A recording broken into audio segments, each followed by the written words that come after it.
Baik, bismillahirrahmanirrahim. Pada kesempatan kali ini, kami akan menjelaskan desain atau rancangan basis data kami, yakni sistem penjualan tiket pesawat.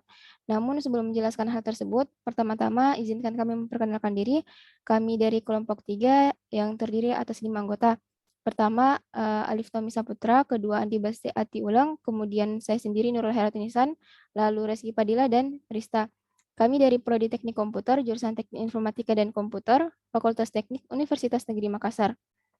Nah, selanjutnya pembahasan pertama yakni terkait tema dan deskripsi akan dibawakan oleh Saudara Alif Tommy. Kepada Saudara, saya persilahkan. Saya Alif Tommy Saputra akan menjelaskan tentang deskripsi sistem basis data penjualan tiket pesawat yang telah kami rancang.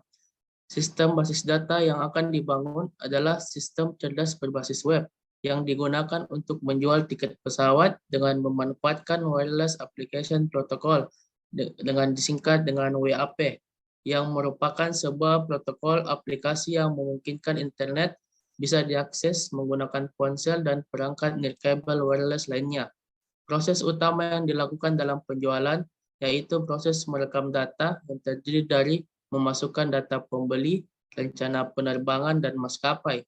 Proses menyesuaikan tiket untuk pembeli dilakukan dengan merelasikan data pembeli dan berencana penerbangan untuk menjual tiket pesawat. Baik, selanjutnya terkait desain ERD atau Entity Relationship Diagram. Pada ERD ini dapat dilihat terdapat sebanyak 7 entity atau 7 tabel, yakni tabel login, pembeli, kasir, pembayaran, maskapai, tiket, dan rencana penerbangan. Pada tabel login, di sini terdapat beberapa atribut, begitupun dengan entity lainnya. Pada relasi atau hubungan antara tabel login dan pembeli ini adalah di mana satu kali login ini dapat dilakukan oleh satu pembeli dan begitupun sebaliknya satu pembeli dapat melakukan satu kali login. Di sini terdapat komponen atau simbol relationship pada ERD. Kemudian selanjutnya relasi antara tabel pembeli dan tabel kasir, terdapat ketambahan di sini atau relationship-nya, di mana seorang pembeli dapat dilayani oleh seorang kasir, dan seorang kasir dapat melayani seorang pembeli. Selanjutnya relasi antara entity pembeli dan entity pembayaran. Di sini seorang pembeli dapat melakukan satu kali pembayaran dan satu kali pembayaran dapat dilakukan oleh seorang pembeli. Selanjutnya relasi antara tabel pembayaran dengan tabel rencana penerbangan. Di sini berdasarkan simbolnya satu kali pembayaran dapat dilakukan untuk banyak rencana penerbangan, dan banyak rencana penerbangan dapat dilakukan melalui satu kali pembayaran. Selanjutnya relasi antara tabel rencana penerbangan dengan tabel maskapai, di mana banyak rencana penerbangan dapat dimiliki oleh satu maskapai dan satu maskapai dapat memiliki banyak rencana penerbangan. Kemudian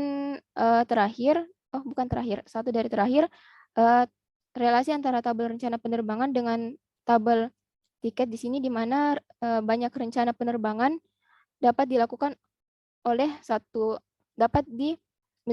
tiket, dan satu tiket dapat memiliki banyak rencana penerbangan. Kemudian di sini satu tabel tiket dapat memiliki banyak tiket dapat memiliki dapat diakses oleh satu maskapai, dan satu maskapai dapat memiliki banyak tiket. Oh ya, di sini terakhir kemudian relasi antara tabel login dengan tabel rencana penerbangan, di mana satu kali login dapat dilakukan untuk melakukan banyak rencana penerbangan, dan banyak rencana penerbangan ini dapat dilakukan hanya dengan satu kali login. Kemudian selanjutnya adalah kamus data. Saya persilakan kepada saudari Andi Basti Ulang untuk memaparkan. Baiklah, saya akan menjelaskan tentang kamus data. Yang pertama yaitu rancangan tabel login. Tabel login merupakan tabel yang digunakan untuk menyimpan data user. Tabel user terdiri dari 4 atribut, yaitu atribut ID user, username, level, dan password. ID user digunakan sebagai primary key. struktur tabel dapat dilihat pada tabel 1. Yang kedua yaitu rancangan tabel kasir. Tabel kasir merupakan tabel untuk menyimpan data kasir. Tabel kasir terdiri dari 4 atribut, yaitu atribut ID kasir, nama, posisi, dan gaji. ID kasir digunakan sebagai primary key. Struktur tabel dapat dilihat pada tabel nomor 2, tabel 2. Yang ketiga, rancangan tabel pembeli. Rancangan tabel pembeli merupakan tabel yang terdiri atas 9 field kolom, yaitu kolom ID sebagai kolom ID pembeli sebagai primary key, ID kasir sebagai foreign key, nomor penerbangan sebagai foreign key, nama pembeli, jenis kelamin, usia, nomor telepon, tanggal pembelian, dan tanggal keberangkatan. Tabel pembeli ini digunakan untuk menyimpan data pembeli tiket. Struktur tabel ini dapat dilihat pada abstraksi data level physical view berikut ini, yang terdapat pada tabel 3. Baik, terima kasih. Selanjutnya, untuk kamus data tabel selanjutnya akan dijelaskan oleh Saudari Rista. Kepada Saudari, saya persilakan. Baik, di sini saya akan menjelaskan rancangan tabel rencana penerbangan, yaitu tabel rancangan merupakan tabel yang terdiri atas 7 atribut, yaitu nomor penerbangan sebagai primary key, ide pembeli sebagai primary key, kota tujuan, tanggal berangkat, waktu berangkat, waktu tiba, dan kode maskapai sebagai primary key. Tabel rencana penerbangan ini digunakan untuk penyimpanan data rencana tiket yang dipesan. Struktur tabel rencana dapat dilihat pada tabel 4 berikut.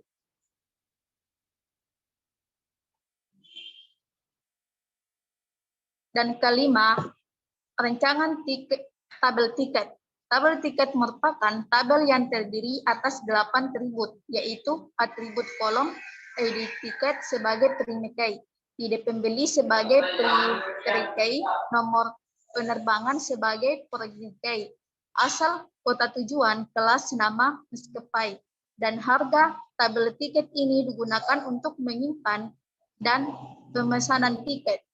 Struktur tabel tiket dapat dilihat pada tabel 5 berikut.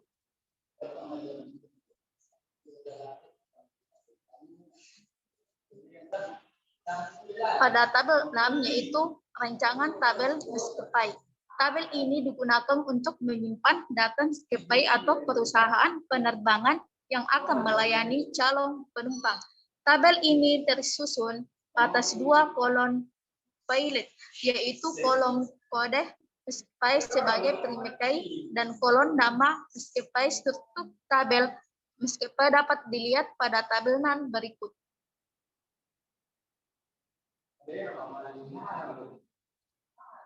Yang ketujuh, rancangan tabel pembayaran. Tabel pembayaran merupakan tabel yang menyimpan data pembayaran terhadap tiket yang akan dibeli. Tabel pembayaran terdiri dari 7 atribut, yaitu atribut ID pembayaran sebagai primary key, ide tiket, dan ide pembeli sebagai kunci tamu. Jumlah status pembayaran, tanggal pembayaran, dan batas tanggal pembayaran. Struktur tabel dapat dilihat pada tabel 7 berikut ini.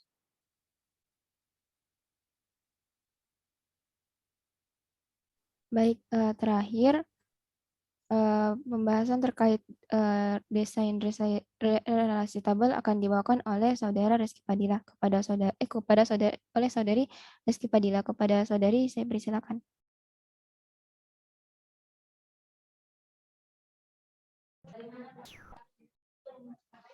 Terima kasih atas kesempatan yang telah diberikan kepada saya.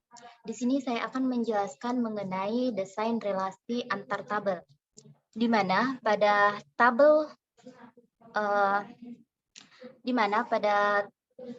tabel pertama ada tabel kasir. Sebenarnya di sini ada tabel login, tetapi tabel login untuk adalah di mana user untuk dapat login dengan memasukkan password dan username-nya agar dapat masuk ke database ini untuk melakukan pemesanan tiket. Nah, adapun relasi antar tabel, diantaranya ada tabel kasir, di mana pada tabel kasir ada ID kasir sebagai primary key yang dihubungkan melalui foreign key dengan ID kasir yang ada pada tabel pembeli. Kemudian pada ID pembeli berrelasi dengan tabel rencana penerbangan, tabel tiket, dan tabel pembayaran. Dengan ketiga tabel tersebut menggunakan foreign key. Kemudian pada tabel rencana penerbangan terdapat primary key-nya itu nomor penerbangan yang berelasi dengan tabel tiket, yaitu nomor penerbangan yang merupakan foreign key di tabel tiket. Kemudian kemudian pada tabel tiket, di mana primary key-nya yaitu ID tiket yang berelasi dengan tabel pembayaran, pada ID tiketnya itu yang diinisialkan dengan foreign key, yaitu ID tiket di tabel pembayaran. Dan juga pada tabel rencana penerbangan, tidak lupa juga terdapat pada tabel maskapai terdapat primary key-nya yaitu kode maskapai yang akan berelasi dengan tabel rencana penerbangan, yaitu dengan kode maskapai sebagai foreign key.